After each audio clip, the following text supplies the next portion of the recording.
Axis method.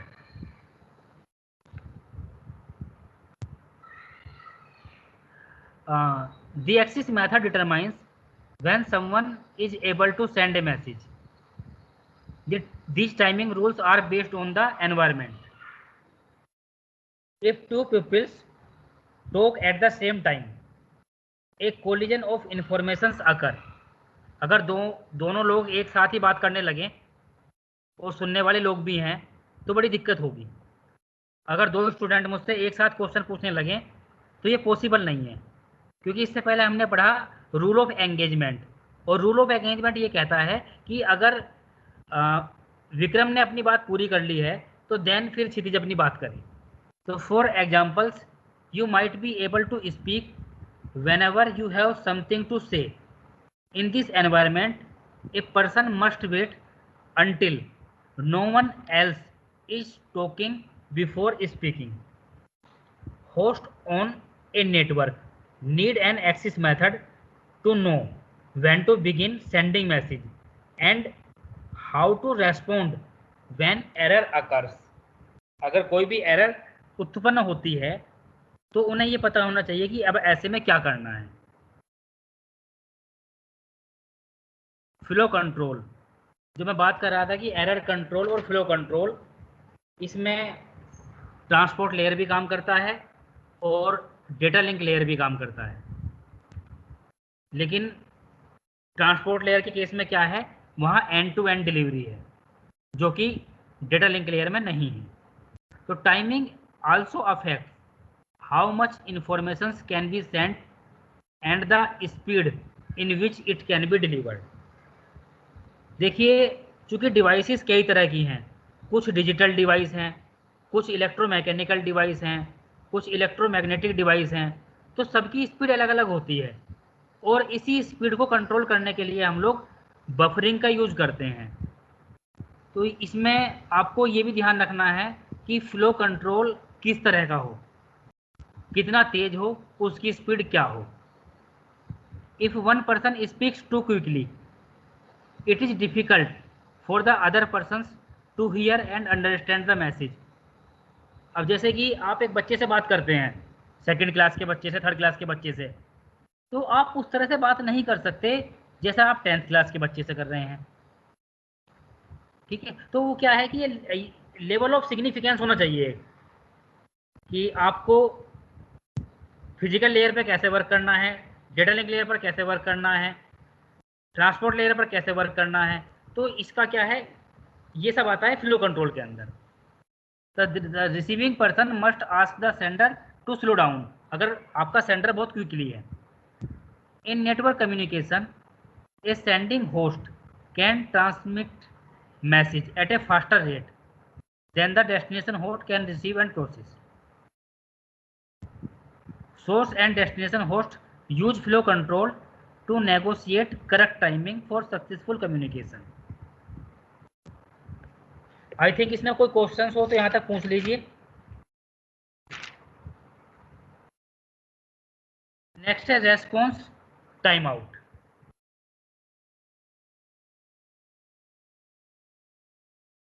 If a person ask a question and does not here a response within an acceptable amount of time, the person assumes that no answer is coming and reacts accordingly.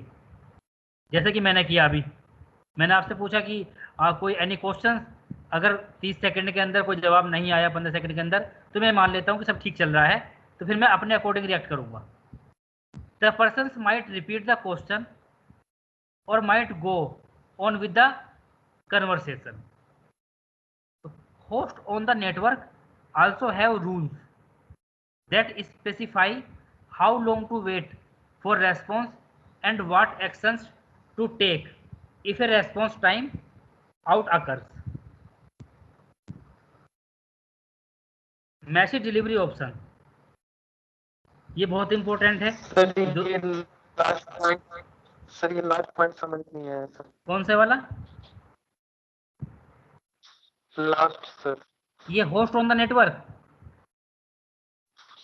Yes sir. इसका मतलब है network का host कौन होगा? Host होता है sender, तो अगर उसको कोई रेस्पॉन्स नहीं मिला और उसने उसका वेट किया, तो अब ये उस पर डिपेंड करता है कि वो क्या एक्शन ले। टाइम आउट अगर अकर हो चुका है, देखिए सिंपल है, मैंने आपसे क्वेश्चंस किया कि एनी प्रॉब्लम, 15 सेकंड तक मैंने वेट किया, कोई जवाब नहीं आया। अब ये डिपेंड करता है कि मैं दोबारा से अपना क्वेश्चन रिपीट करूं या आगे के लिए प्रोसीड करूं। तो दोनों ऑप्शन हैं। तो मैं आपसे 15 सेकंड बाद एक बार सर फिर पूछ ये सकता हूं एनी क्वेश्चन, फिर 15 सेकंड बाद कोई जवाब नहीं आता तो मैं सर आगे चलूं। जी बताइए। सर हाँ, सर ये रेस्पॉन्स टाइम आउट जो है वो तो जो होस्ट रहता है, सेंडर रहता है, उस पर डिपेंड करता है ना। रेस्पॉन्स किसको दोगे आप? रेस्पॉन्स तो आप मुझे दोगे ना। अब आपके पास रेस्पॉन्स टाइम की, जैसे कि अमिताभ बच्चन केबीसी देखा होगा, केबीसी में क्या होता है कि 30 सेकंड का, तो कुछ समय तो ऐसे होता है कि 30 सेकंड के होते हैं और 30 सेकंड बाद ही वो नहीं दे पाते जवाब शुरू के 5-7 क्वेश्चंस का, तो टाइम आउट हो जाता है, उसके बाद उसको बाहर कर देते हैं क्वेश्चन से। लास्ट टॉपिक था हमारा, host on the network also have rules that specify how long to wait for response and what actions to take if a response.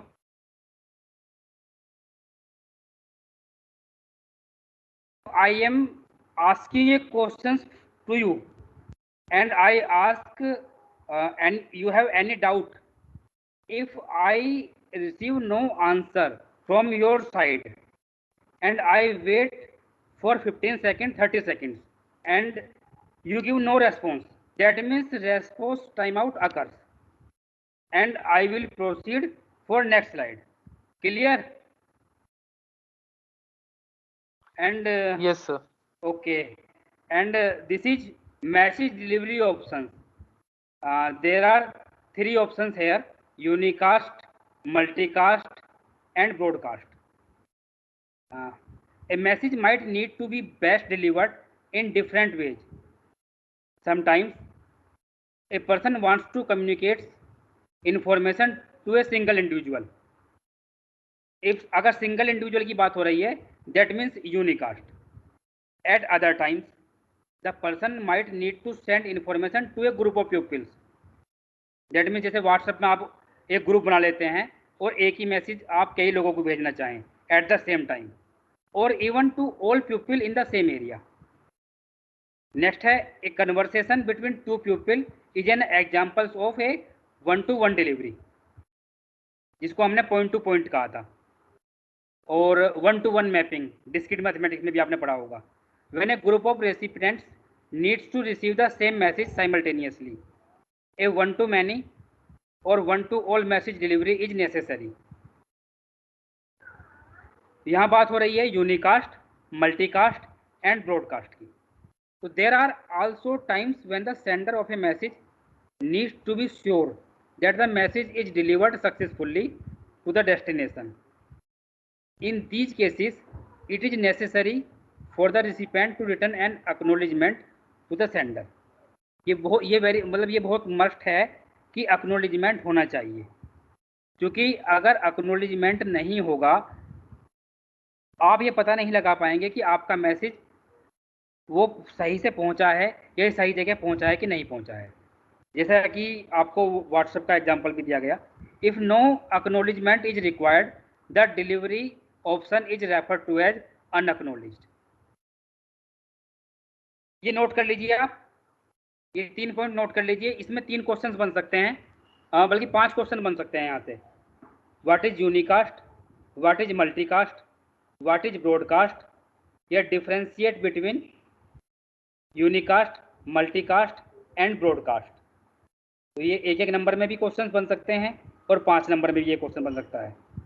तो host on a network use similar delivery option to communicate. A 1-to-1 delivery option is referred to as unicast, meaning that there is only a single destination for the message. जैसे discrete mathematics में मैं आपको एक example दूं, तो 1-to-1 mapping में हम क्या बताते थे कि अगर 3 का स्क्वायर करें तो ऑप्शंस केवल 9 होगा, तो ये 1-to-1 मैपिंग हो गई। When a host needs to send message using 1-to-many delivery options, it is refer to as a multicast. अब इसमें ध्यान रखिएगा, मल्टीकास्ट की और ब्रॉडकास्ट की डेफिनेशंस में काफ़ी कंफ्यूजन क्रिएट होता है। When a host needs to send message using 1-to-many delivery option, it is refer to as multicast. जबकि while in case of broadcast, if all hosts on the network need to receive the message at the same time, a broadcast is used। जैसा कि आपको star topology में बताया गया था, star topology में hub क्या करता है, इफ हब रिसीव्स ब्रॉडकास्ट करता है from any computer, it sends the same message to all the computer, that is called broadcasting। So I repeat again, when a host needs to send message using 1-to-many delivery option, it is referred to as a multicast। Multicasting is the delivery of the same message to a group of host destination simultaneously। But in case of broadcast, if whole host on the network needs to receive the message at the same time, a broadcast is used। Broadcasting represents a one-to-all message delivery option। Network protocol and standards। A strict set of rules must be followed in order to allow communications to occur between humans or machines, and it should be ensured these rules or protocol functions together in a predictable manner। A number of organizations and processes have been developed to provide standards।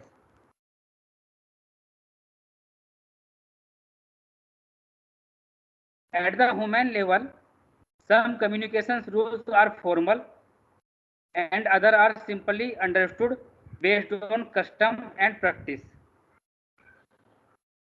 For devices to successfully communicate, a network protocol suite must describe precise requirements and interactions। अब देखिए यहाँ पर जो मैंने बात की थी आपसे, अब हम लोग आ गए हैं TCP IP suit.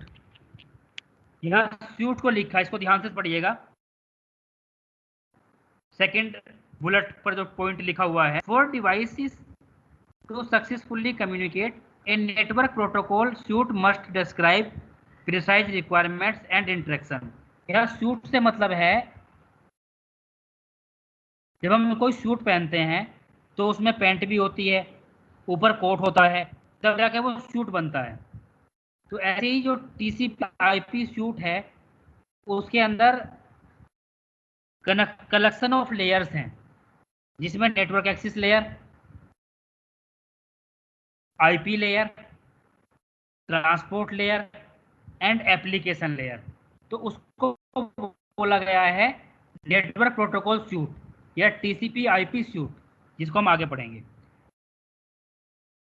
Network protocol defines a common format and set of rules for exchanging messages between devices।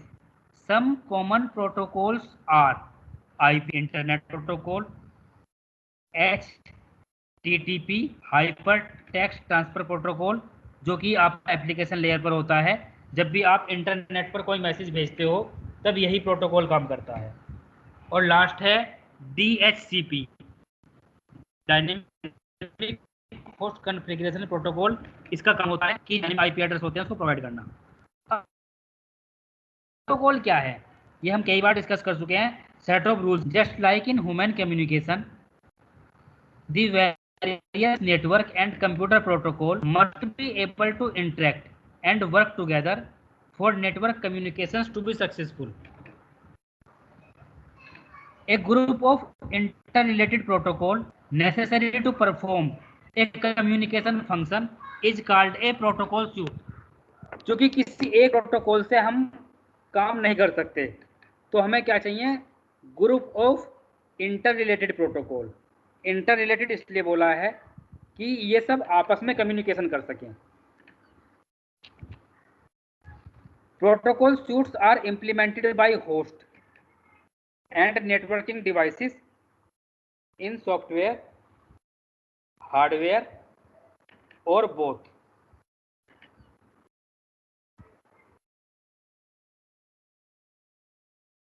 Protocol that rules and govern communications.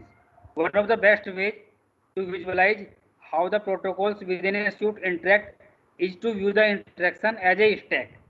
I think stack आप सभी जानते होंगे, last in first out, Q था first in first out. तो ये protocol stack की तरह काम करते हैं, जिसमें जो लोअर लेयर है वो अपर लेयर को सर्विसेज प्रोवाइड करता है। जब भी आप स्टैक में कम्युनिकेशन करते हैं तो क्या होता है कि कोई भी अगर मल्टीप्लिकेशन होना है तो उसमें फर्स्ट अपर एंड सेकंड अपर और उसके बीच में ऑपरेशन तब वर्क होता है। ये आप पढ़ेंगे सीओ में पढ़ेंगे, जब आप कंप्यूटर ऑर्गेनाइजेशन पढ़ेंगे ना, उसके अंदर आप जब पोस्ट फिक्स नोटेशन पढ़ेंगे, रिवर्स पॉलिश नोटेशन, तब आप कंसेप्ट को समझ जाएंगे। हिट किया है, रिवर्स पॉलिश तीन होती हैं, प्रीफिक्स, पोस्टफिक्स और इनफिक्स। तो स्टैक जो काम करता है वो पोस्टफिक्स की तरह काम करता है। A protocol stack shows how the individual protocols within a suite are implemented. The protocols are viewed in terms of layer, with each higher level services depending on the functionality defined by the protocols that is shown in the lower level. The lower layer of the stacks are connected with moving data over the network and providing services to the upper layer, which are focused on the content of the message being sent. ये अब कल कर लेंगे हम लोग, क्योंकि ये